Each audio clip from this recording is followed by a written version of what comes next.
Good evening. I'd like to call to order the Finance Committee meeting for the City of Twinsburg at 6:30 on June 23rd. Mrs. Labby and Mr. Bellin are present, and so am I, so we have the three board members. We have the Finance Director, all of Council, and the Mayor in the attendance right now. Is there any audience participation? I don't see any. We'll move on. Approval of the minutes from April 28th. I make a motion that we approve the minutes as submitted. Is there a second? I'll second. Okay, Mr. Bellin seconds. Any discussion on those minutes? All right, all in favor? Aye. Aye. We pass unanimous. Purchase order legislation.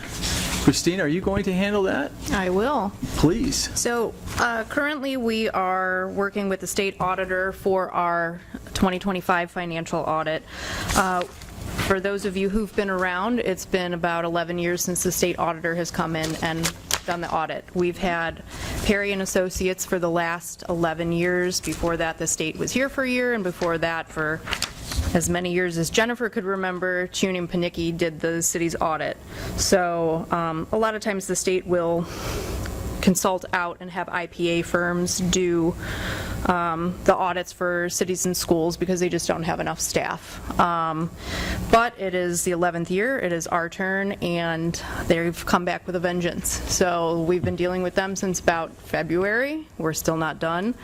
But one of the items that they brought up that partially being done in practice, but that they want to see in some type of memorialized form is our process on purchase orders.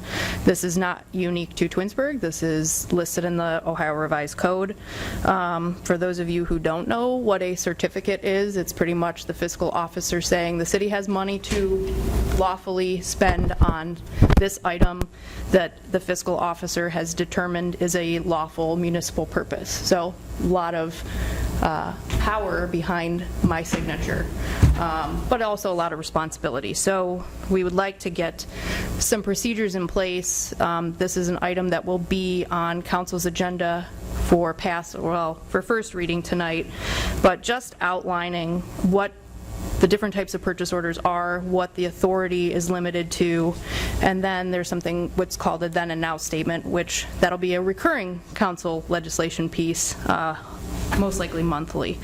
So the new proposed section 127.11 defines three types of purchase orders, which are defined in the revised code. There's regular purchase orders, which are made to a specific vendor for a specific amount for a specific purchase. So if I wanted to go to RDP Sports to order 500 camp t-shirts at $5 a piece, I would put in my requisition. That would get sent to the finance director to create a purchase order saying that the city has the funds available and we are earmarking it for that particular purpose. Then there are blanket purchase orders. So you can open a blanket purchase order. It can be titled blanket purchase order, and I could go to Lowe's, Petiti's, any other garden center and purchase flowers for the city's garden program. So it doesn't have to be for a specific vendor or a specific amount, but it's for a specific purpose. Now that is limited to, the most that it would be limited to is the line item for that appropriation. So if service has a miscellaneous contractual line at $50,000, the maximum you could open a blanket for would be $50,000. They wouldn't do that because they want to use that money for other things, but you have to have some type of financial limit listed within the blanket authority. Those purchase orders all get closed out at the end of the year. That is required by law. Regular purchase orders can stay open past the year mark. So, for example, construction contracts that run from year to year, if we're not finished with a project, those can overlap from year to year. Blanket purchase orders have to be closed at the end of the year. And then... So you close the purchase order out and then you issue a new one? Did you say you had to close it out at the end of the year? You have to close it out. The assumption is that you are going to use whatever you need by the end of the year, and then you close it out. You cannot leave a blanket hanging out over year to year. So okay. If you... All right. We try to do a cutoff, that way everybody gets their payments in, but... I Ask you a quick question. Sure. So if we cut it off and say that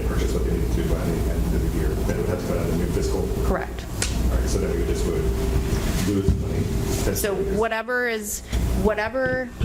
if a purchase order is open for $500 and it earmarks that money, if you close it, whatever is left on there gets returned to that line.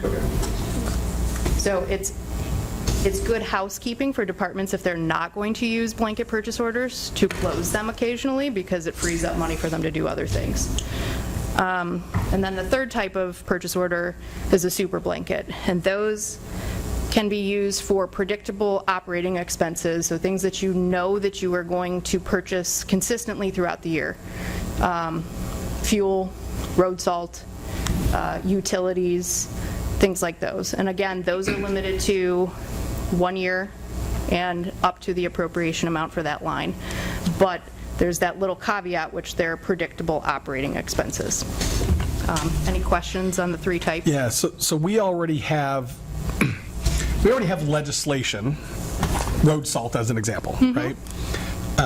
With the exception of the pieces of legislation to put this into play, for lack of a better term, is there additional legislation that will be coming per purchase order, or is it a finance-only piece? It's a finance-only piece, so Okay. we administer this. Okay. The only time that you would need a piece of legislation for something is if something went over that competitive bidding threshold, where it would... Which we already have. Which, yes, Yeah, which would okay. require council approval. Okay, thank you. This is more rules for finance, but they're for everybody to digest and understand. Thank you. And then the last section deals with then and now certificates, which a then and now certificate is when a department receives an invoice for something before a legal purchase order is submitted and approved. We stress to department heads, you always need to have a purchase order before you make a purchase, but sometimes that doesn't happen. This is the safety net that says, as long as the fiscal officer has a then and now certificate attached to the purchase order, which we currently do, that says the city has the money, has been lawfully appropriated, sorry that an invoice was issued before a purchase order was, procured. However, there is a little caveat in the revised code that says that purchases that are done with a then and now that are over $3,000 need to go to city council for approval. So anything that's under that, I can put my little seal of approval on there and it just goes through. Anything that's over $3,000 is supposed to come to council for your second stamp of approval. So these are things that in practice we've been doing, but again, they still want to see it hardwired in writing for us to refer to. So is it fair to say then that in general, the only thing that's missing that they wanted was the legislation? Is that fair? Yes, except for the then and now. Okay. So that's something that the city has not done. Okay. And I will tell you, even when I was at Solon, that was something that the last finance director who I worked for brought in and was like, hey, you guys are supposed to be doing Okay. this. So again, we have the then and now on all of our purchase orders, but it doesn't necessarily satisfy that piece for council approval. Any questions on purchase orders? Have you ever considered getting a purchasing agent? You've talked about, it's on and off. For 20 years, it's been we've talked brought about up. it for how long, but Yep. no, I mean, there were other things that came up that were more important. that I thought. I'm not advocating, Yeah. I'm just asking where you're at. Okay. It wouldn't be a bad idea. I mean, the only place I've worked that had one was at Summit County, at the engineer's office. We had one there. Actually, there were two of them. But that was so large, they needed two for all the purchasing that they did, so. Thank you. Are you finished with the purchase order? Unless anybody has any other questions. Does anybody have any other questions regarding ordinance? What number is that? I'm not this good, I need to slide it up. 26091. Okay, quarterly report. Unfortunately, I do have a question. I'm sorry. I'm just Sure. trying to. Don't say unfortunately. Well, unfortunately, I wasn't. I was waiting for it. You had the look on your face. So we would get, as a council, would get a then and now statement after the fact for a purchase above $3,000. Correct. What would we actually be approving in that legislation? So you are approving that we are lawfully allowed to make that purchase. We've already done it, Right. but it's a second check saying, we agree, we have the money, finance director says it's appropriated, we understand that there was an invoice before the purchase order, but we're going to approve it. It does not make sense. Does it happen often? Yes. Does it? Okay. I mean, For instance, what, like, so you will have legislation tonight. There's about 7 or 8 items from May and June. The mayor and I talked about it earlier, and the recourse is we don't pay it. We're not going to, I don't think we're going to do that. Right. It's not a good business practice. It's not good to throw it back on departments and say, you know, I never want to be in a situation where I say, oh, sorry, you didn't get an invoice, you got to pay that yourself now. Like, that's not, while it's not the housekeeping way we want to go about things, we also don't want to not pay our vendors. The only caveat, too, is that if the invoice comes through, and for some reason it has the department head's name on it rather than the vendor's name, she doesn't have to pay that. We can make the department head responsible for that purchase. Because it was made out to them, why should we pay it? So, I mean, I don't think we have that problem here, though, We had very that often. we had that issue a couple times last year where if a department was allowing employees to order supplies and then they would just get it sent to David Post at Twinsburg's address, and I can't pay that. It's not lawfully made out to the city. So legally, I have no obligation to pay something that's not made out to the city. But that's a unique circumstance. All of the items that are included on the then and now just happen to be, like one of them, for instance, is for the service department. They had a pole that was hit and Ohio Edison came out to repair it. Well, Dennis was like, Ohio Edison actually moved faster than they normally do, and I wasn't able to get a purchase order before they repaired it. So it's unique scenarios for each one of them. I probably could not explain all of them for you, but it does happen. will they be identified as then and now when we get the legislation then? The ones that are on the legislation it will have the vendor name, the purchase order date, the invoice date, the amount, and the department. So I made the department heads well aware at our staff meeting yesterday that you're going to be on the hook, and people are going to know that it was your department that didn't do what they were supposed to do. And it will never be a finance department purchase order that shows up on one of those. So a little bit of accountability. Nobody likes to be called out, especially in a public forum. So, Of course. but back to Mr. Bonacci's question, it is a little bit backwards, but it's an additional check that the auditors or whoever created the revised code section for that wanted in place. That way, City Council is aware that these things have happened and they want their seal of approval on it. Okay, thank you. Good question, Chuck. Okay. Are there any other questions? How to say it. I'm moving to quarterly reports, revenue and expense. I'm just going to touch briefly on revenue and expense. These numbers aren't all the way through June because obviously we're not going to have another meeting until August. so I would Late rather do August. them a little early than later. But if you see on page 1, our income tax receipts are trending a little bit above the 50% mark for this point in the year, so that's great. Just highlight a couple of things. Towards the lower section, rec day camp fees, we had estimated 315. We're already at 335,000. We still do get receipts throughout the camp session for before care, after care, late fees, things like that. So that's a good number to see. What packet are you looking at? Page 1. Quarterly review, Is it the quarterly second quarter revenue? revenue review, Revenue. yes. Yes. That's what I was just on. Yeah. Page 1. She's talking about Bottom. toward the Oh, bottom. there it is. Got it. I must have just went right past it. I apologize. Thank you. On page 2, general reimbursements and refunds, we're already at 98% of that. We receive a refund from RITA annually for a refund in collection costs. So they assess you monthly what they feel that they're going to need to administer our municipal tax program. And then annually, they do a refund, or they charge an assessment to those cities where the cost of collection was more or less than what they anticipated. Our refund this year was $520,000. We just had the Rita's annual meeting 2 weeks ago, and the average refund was, I think, $125,000. So great for us, but you kind of pay that on the upfront, and then you receive it the following year. So that makes up the bulk of that number, but general fund revenues around 16.3 million, so ticking a little above the 50% mark.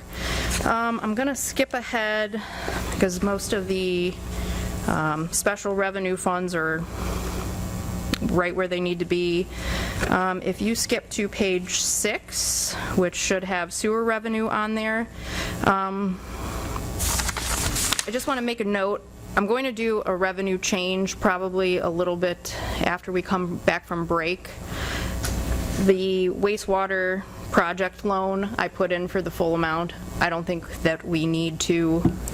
I think the total project ended up being about 15 million, so I might reduce that number a little bit. Otherwise, it skews what your total is, but we've already started. We received our first payment for that project, and that's a reimbursement loan. If you skip to page 7, Glen Eagles, these numbers after the last week, the greens fees are over 400,000 now. So we've had a really good last week and a half. Has it rained? It's been great. We've made up for the poor spring. So those numbers are trending really well. And then if you skip down to fitness center, if you remember last year, there was a big fat 0 in the water park memberships. So to see that number at anything kind of feels, warm and fuzzy, but we've almost made up our full collection, and it's only a couple weeks into the water park season, so that's nice to see. And then I know the mayor always likes to see I added a little line for our TIF revenue at the end. So those are technically capital improvement TIFs, so they will show up in the 800 funds. There's a little X there because we have 8 of them, and I don't really feel like listing account numbers for ones that aren't getting any revenue yet, but They're growing. They're fresh. for three TIF funds through the first county pays in halves, so for the first half it was 27,000. So overall, $28 million in revenue so far. And any questions on revenue? That one's more fun. Expenses are not as fun. I'll just quickly go through quarterly expense. I just want to make a note of the grand total. So if you were to look at the revenue total at 16 million and the expense total at 19 million, the majority of that is in that general government line, and that's where we do our transfers from. So we've already transferred $4 million for the roof project, $1 million for the street projects, or the street program, and around $475,000 for the golf carts. So you take those numbers out, we're in a much different position. But so right now, at least through the general fund, we're running behind. And then overall, 27 million. Total revenue was 28 million, so we're in a good spot with that. I wasn't going to go into any detail on the expenses unless anybody had any particular questions. Not me. Okay. And then last thing is our income tax report for May. 2026 May, I think the last time we met in April, things were not trending great, but May was a really good month. If you see, the collection was up about 1% from 25. We're up 19% from 24, which is kind of strange because 2024 was an anomaly year. And the mayor and I had a conversation with our municipal advisor a couple weeks ago, and he was, what did he say? The golden age of finance is on the decline. Right. And getting May's numbers, it was kind of exciting because we have been on the decline, at least with income tax, so it was kind of like a nice, like, ooh, that's great. Who quoted you as the art of finance is on the decline? Or the golden age of municipal finance is on the decline. Golden age. Yeah. Yeah. Call Like, it the golden age. all these cities were flush with COVID cash, and now we're on the downward trend from that, and, that money's gone, so more and more cities are seeing their general fund balances declining, which we're in that boat too. So it was kind of nice to see income tax tick upwards a little bit. So if you see that second blue box, year-to-date collection, 11.1 million, so that's 2% increase from 2025, which is great. There's breakdown between withholding, individuals. Business net profits is still down, but our individuals is up, so they're starting to balance each other out. The penalty and interest is right around the same, but our refunds and adjustments, so those are refunds that either individuals or businesses claim. We've had less business refunds, so usually if there's a large net profit refund, our member services person from Rita will give me a heads up and just say, hey, this business is getting a large refund, it's from this tax year, it's going to be offset by your next collection. Don't panic, but that's why it's going to be less. But we really haven't. I think I've had 2 this year. So again, May, good month, and overall we're trending a little higher than we normally would be. Is there any questions? No, sir. Income tax is up. It's a beautiful thing. First city that runs on income tax. Yeah. So, all right. Is there any miscellaneous from anybody? I just want to make note, capital improvement board. That's Sean's, right? Yes, August 25th will be the first meeting. That's 5:30. Okay. And budget documents will be sent out to department heads next week. So they are All right. going to start on that already. Busy summer. Never a break. I know. Are there any other comments or issues or concerns regarding the Finance Committee meeting tonight? None for me, thank you. No, sir. So our next meeting date is August 25th after the break. And if there's nothing further, I'm going to adjourn the meeting at 7:56.